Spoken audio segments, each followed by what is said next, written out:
हे बघा गाईस, baby shower जवळ आले तर पायलचं नॅचरल पद्धतीने काही ना काहीतरी चाललंय बा चेहऱ्यावरची डाग घालवायची आणि चेहऱ्यावरची रोनक परत आणायचं काम चालू आहे. मग काय रंगरंगोटी नाही करायची आपल्याला, नॅचरल.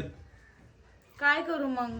प्रेग्नन्सी मध्ये आता नाही करू शकत ना काही ट्रीटमेंट वगैरे, तर आता केमिकल ट्रीटमेंट नाही करू शकत, काय पार्लर मध्ये नाही जाऊ शकत. पार्लर मध्ये गेले तर फक्त आयब्रोज करतेय, ठीक आहे ना. किती दिवस झालं बघ की मी पार्लर मध्ये जाऊन आयब्रोज पण नाही केलेत, हे बघ.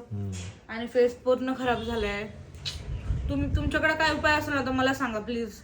माझ्याकडे तर काय उपाय नव्हता म्हणून मी कोरफड लावत बसली. आता काय ना काय करतेय. आता कोरफड नंतर एक फेस पॅक लावते आपला नॅचरली, तो पण. बाकी केमिकलचं काही नाही यूज करत आहे ना.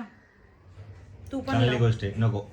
तू पण लाव जरा. तुझा बेबर शॉवर आहे, माझा नाही. माझ्या एकटीचं नाहीये. आई मी बाबा तू होणार ग, कुणी येणार ग, कळलं का? तुला डान्स करायचा आहे कशावर?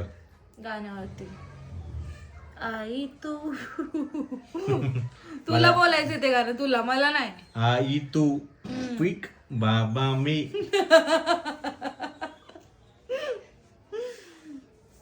आणि खरंच ते छान वाटतंय गारगार, माहिती का? तोंडावरती मस्त हे वाटतंय. पण लावू शकतेस तू.